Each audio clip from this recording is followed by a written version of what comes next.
예, 인생은 각본대로만 흘러가면 참 좋겠지만 각본대로 흘러가지 않고 내 계획, 내 생각대로 안 될 때가 있습니다. 룻은 시어머니와 살면서 그냥 시어머니 봉양하면서 아마 일생을 마치려고 생각을 했습니다. 그러면서 그냥 남의 밭에 가서 이삭을 주우면서 하루하루 하다가 그 밭 주인이 보아스라는 걸 알고 이 나오미가 갑작스레 하나님의 지혜를 가지고 이제 룻에게 하나의 제안을 합니다. 이 제안은 룻에게는 없던 제안입니다. 그래서 영어로는 unscripted라는 단어가 있는데 이것은 내가 생각하지 않는 제안을 받아들이는 것을 말을 합니다. 루시 어느 날 시어머니가 이런 말을 합니다. 얘야, 너 안식 좀 해야 되겠다. 너 가정으로 상처를 받았으니까 이제 가정을 통해서 네가 행복을 좀 느꼈으면 좋겠다. 그렇게 말하면서 이제 제안을 합니다. 그 제안은 여자로서 조금 자존심이 상합니다. 그렇잖아요? 남자가 먼저 이렇게 손을 내밀어야지 여자가 먼저 이렇게 한다는 것은 조금 자존심 상하잖아요. 안 그래요, 집사님? 그래서 시어머니가 이런 말을, 야, 오늘 이제 볼이 이렇게 하고 나면 보아스가 분명히 이스라엘의 전통에 의해서 밭에서 잠을 잘 것이다. 그러면 그 밭에 이제 어디서 자는지 잘 눈여겨봤다가 네가 가서 이제 그 이불 속으로 쏙 들어가서 잠자리를 하라고 말합니다. 이 얼마나 여자로서 자존심 상해요. 그러면서 시어머니가 또 코치를 합니다. 그런즉 너는 뭐하고? 목욕하고 기름 바르고 예쁜 옷 입고 다장마당에 내려가서 있다가 이제 발치에 누라. 그러면 이제 그가 내게 할 말을 알려줄 것이다. 룻이 시어머니에게 이르되 어머니의 말씀대로 내가 뭐하리라? 다 행하리이다. 우리가 룻이 나오미로부터 이 언스크립트 제안을 받았을 때 싫어요. 어머니, 그냥 나는 이제 뭐 내가 왜 제가 해요? 이렇게 외면할 수도 있습니다. 그런데 시어머니의 말씀대로 내가 다 행하리이다 이렇게 했습니다. 여자로서의 자존심 모든 것을 내려놓았습니다. 예, 우리가 때로는 신앙생활 할 때 하나님으로부터 축복을 받으려면 모든 것을 내려놓고 시작할 때 하나님의 축복이 시작이 되는 것입니다. 내가 가진 것이 있다 그러면 내가 뭐 재산이라도 좀 있다 그러면 룻은 이 제안을 과감하게 거절할 수도 있었습니다.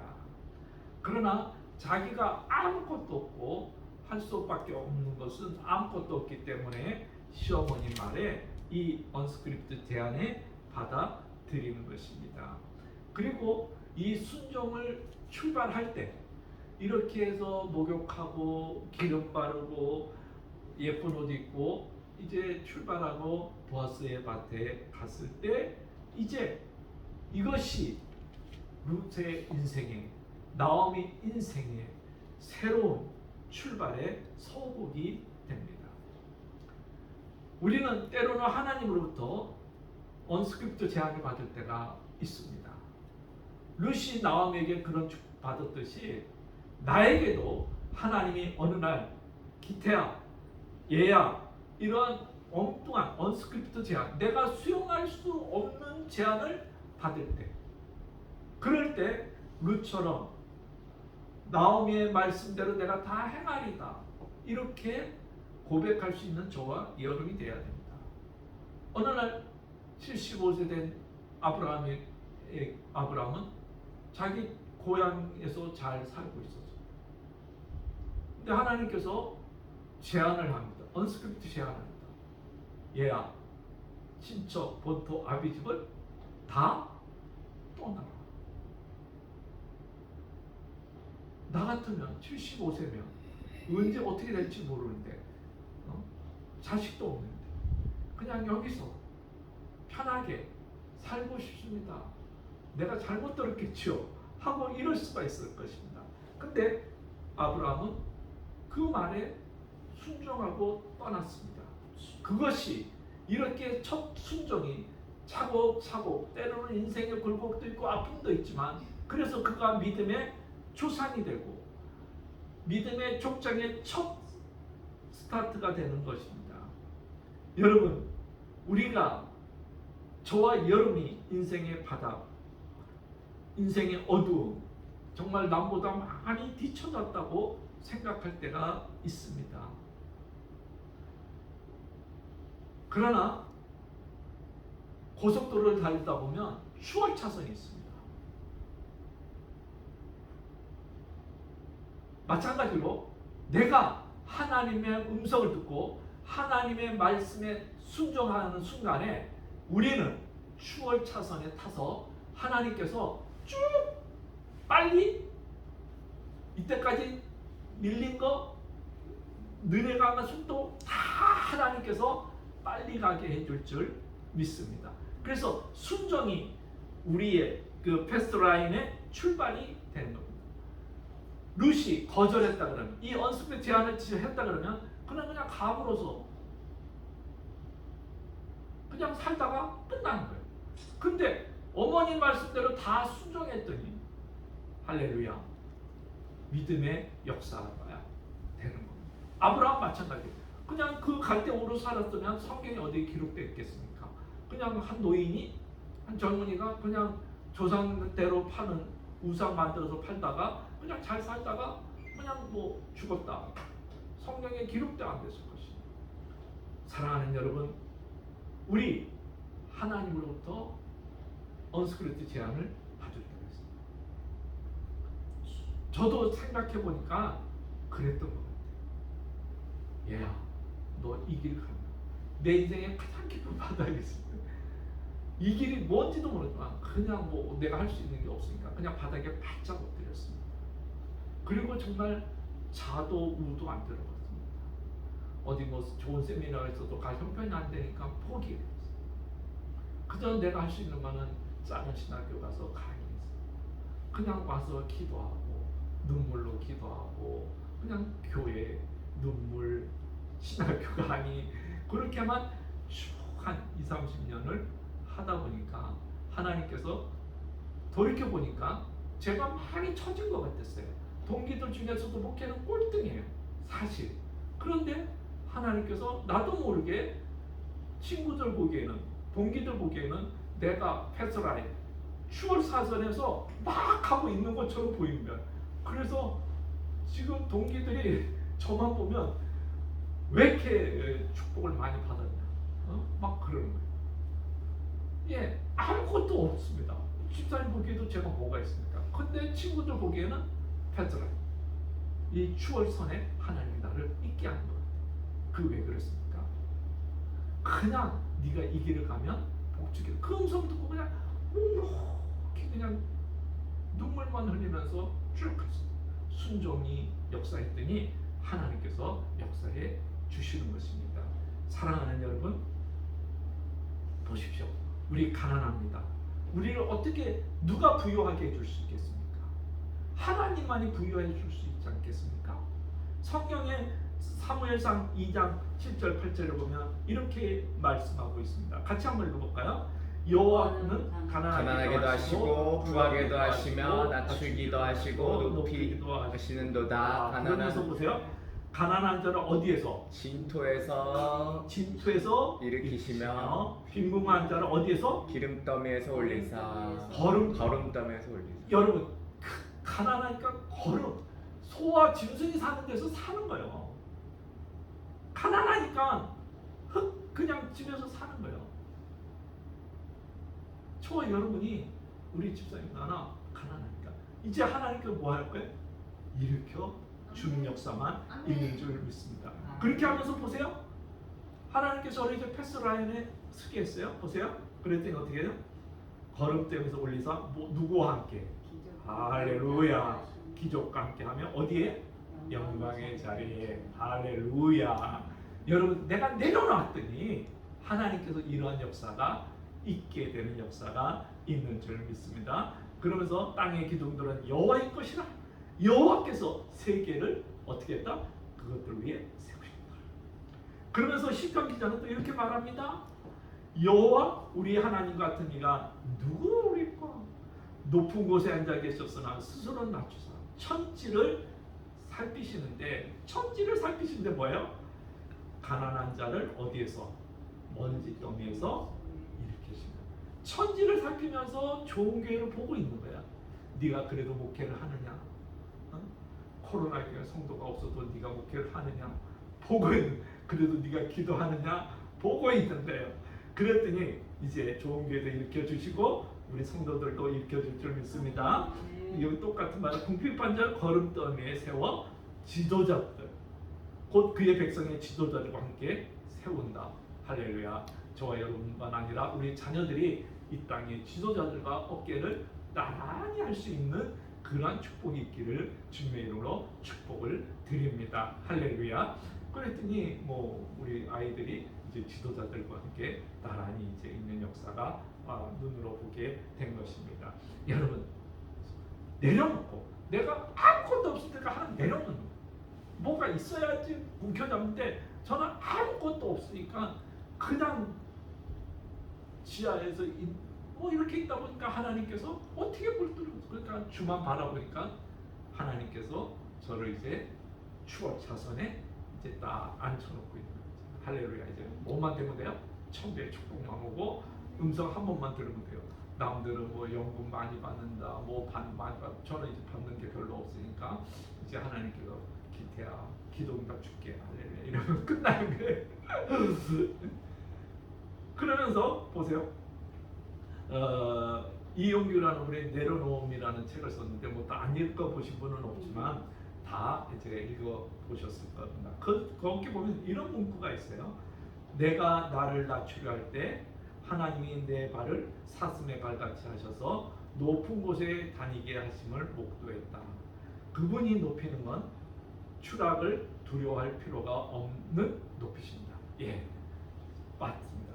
하나님께 나를 바닥에 내놓고 지하에 있고 이런 모든 것은 하나님께서 내가 추락했지만 그 추락은 그냥 곤두박질한 게 아니라 밑에서부터 이제 하나님께서 끌어올려서 내가 너의 인생의 주인이다. 이것을 하나님께서 보여주기 위한 추락이 있기 때문에 지금의 가난, 지금의 어려운 것을 우리가 두려워하지 말고 하나님이 내게 말씀하는 음성을 루시 시어머니 말을 다 했듯이 하나님이 내게 말씀하는 것을 내가 다 순종할 수 있는 저와 여러분이 되기를 바랍니다. 그러면서 또 거기에 이런 문장이 있습니다. 겸손히 하나님의 신실하신가 예배하심에 무릎을 꿇는다. 그리고 부족한 나를 통해 이루고자 하시는 일에 그저 뭐하고요? 나를 비우고 드려야 했던 생각입니다. 내 약함과 부족함에 초점을 두지 않는다. 내 작은 순종을 통해서 더 큰 일을 이루시는 하나님을 바랍니다. 이 작은 교회 성도도 몇 명 없지만 여기에 순종하고 예배드리고 있는 나를, 또 설교 준비하고 있는 나를 하나님이 보고 계십니다. 네가 이래도 순종하고 이래도 설교 준비하니? 이래도 눈물로 기도하니? 예. 그러면서 예배자의 삶을 드립니다. 그래서 예배하고 설교 끝날 때마다 하나님 임재를 제가 느끼고 있는 거예요. 사랑하는 여러분, 우리는 천냥이신이 인생의 한때 이런 고백을 한 적이 있습니다. 한번 읽어보겠습니다. 신이 내게 묻는다면 이라는 시입니다. 같이 한번 읽겠습니다. 무너진 흙더미 속에서 풀이 돋는다. 신이 내게 묻는다면 오늘 내가 무슨 말을 하리? 저 미물보다 더 무서시 말을 하리. 다만 부끄러 때때로 울었노라. 다만 대답이 없을 뿐. 푸른 자라 대답할 수 있어요. 푸른 자라 푸른 숲을 이루고 조용히 그늘을 만들 때 말만 많은 우리 뼈대도 없이 볼품도 없이 키만 커간다. 신이 내게 묻는다면 오늘 내가 무슨 말을 하리? 다만 부끄러워 때때로 울었노라. 대답할 수 있을 뿐. 예. 저는 이것을 이렇게 바꿨습니다. 하나님이 내게 묻는다면 오늘 내가 무슨 말을 여기 보시죠. 저 미물보다 더 무엇을 저 벌레보다도 자기 자신이 못한다. 저 벌레보다도 더 나의 삶이 부끄러운 거예요. 그래서 신 내게 묻는 말은 뭐래? 그냥 울었습니다. 하나님이 내게 묻는다면 하나님 나는 동기들보다 내 옆에 있는 친척들보다 더 가난하고 어렵습니다. 다만 눈물로 하나님께 기도합니다. 하나님이 내게 오늘 묻는다면 나는 오늘도 눈물로 기도하고 눈물로 예배드리고 눈물로 찬양합니다. 그것밖에 할 것이 없었습니다 라고 고백할 때 하나님의 영광이 저와 여러분에게 임하며 이 낮은 자를 통하여 하나님이 큰 역사하는 것을 보게 됩니다. 내가 내려놓을 때 하나님의 위대하심이 시작이 되는 겁니다. 그래서 사단은 하나님의 성품에 대해서 우리에게 거짓말을 한다고 이용규 선교사는 말합니다. 그럼 왜냐면 하나님께 내 인생을 거는 순간 너는 망한 거야. 인생의 재미 보는 거 이제 끝이야. 예, 이렇게 말한다는 거예요. 그래서 네가 하고 싶은 모든 일을 손을 틀어야 돼. 세상의 주인 노릇하는 사단은 우리에게 끝날없이 가지라고 꼭 붙잡으라고 유혹한다. 내려놓으면 모두 잃는다고 속삭입니다. 그러나 보십시오. 하나님께 내려놓는 순간 모두 잃을지 모른다고 하며 후회 주시는 하나님의 성품을 의심하게 만든다. 예, 아닙니다. 다 잃어버린 것 같고 마이너스 같지만 하나님은 다 풍성하게 채워주시는 하나님인 줄 믿습니다. 그러면서 또 이런 말을 합니다. 우리가 모든 일 가운데 하나님의 선이 이루어질 것을 신뢰할 때 미래에 대한 두려움이 벗어나 자유를 누릴 수 있다. 그리고 이 진리에 대한 믿음이 우리 삶을 평강으로 인도할 것입니다. 여러분 살다 보면 내가 왜 이곳에 왔는가? 선교사님도 그래. 하바드 나오고 난 다음에 몽골에 내가 왜 여기 와 있는가? 그렇게 생각했다니. 하바드 출신 그냥 가만히 있어도 뭐 그 이름만 가지고도 충분히 훌륭한 시합을 가진데도 그래. 회의가 생기며 실망감이 들며 의욕이 사라졌다. 성경서도 이렇게 돼 있어.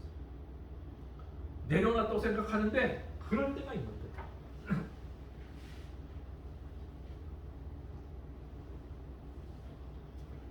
그러다가 이분이 깨달았습니다. 야, 이것은 영적 싸움이다. 사단이 이런 일을 이용하고 있는 것을 자기가 깨달았어요. 그러면서 한때 자기가 기도했던 거, 하나님 한 분만으로 만족하겠습니다 라고 눈물로 기도했던 것이 떠올랐습니다. 예, 우리가 내려놓는다는 것은 하나님 한 분으로 만족하는 것 줄 믿습니다. 그러면서 겸손히 하나님의 신실한 신과 예배하심에 무릎 꿇고 그리고 부족한 나를 통해 이루고자 하는 그 일에 들였다고 생각합니다. 내 약함과 부족함에 초점을 두지 말고 우리를 통해 큰 일을 할 수 있는 그 순종에 우리가 초점을 맞출 수 있기를 바랍니다. 그러면서 이런 문구가 있습니다. 내가 처한 현장에 하나님이 원하시는 모습으로 그분이 하는 일의 주인이심을 고백하고 인정하는 게 그분이 가장 기뻐하시는 예배임을 확인했다. 내가 처해 있는 이 현장, 울 수밖에 없는 현장, 어려운 현장, 그렇지만 거기서 예배드리고 있을 때 하나님은 우리를 높여주시고 그 기간을 하나님께서 틈틈이 보고 있다가 언젠가는 저와 여러분이 하나님께서 패스라인 추월선에 딱 올려놓고 남이 전에는 남이 빨리빨리 가는 것을 쫓아가기도 바빴는데 남들은 자전거 타고 차가 타고 가는데 나는 걸어가는 거 걸어. 이 차이가 얼마나 나겠어. 나도 한참 나죠. 그러나 순종하고 기다리고 또 기다리다 보면 예배하고 또 예배하다 보면 기도하고 또 기도하다 보면 하나님께서 음성을 들려주고 그 음성을 듣고 순종하면 하나님께서 이제 테스트 라인에 우리를 다 올려놓고 남들은 이제 더디 갈 때 남들은 꽉 막혀 있을 때 씩씩씩하게 달려가는 역사가 있게 되는 줄 믿습니다. 사랑하면 내려놓으면 하나님의 역사, 내려놓으면 그대로 이루어 주시는 하나님을 우리가 바라보게 되는 줄 믿습니다. 할렐루야. 우리 이 시간 통성으로 기도하는 시간을 갖겠습니다.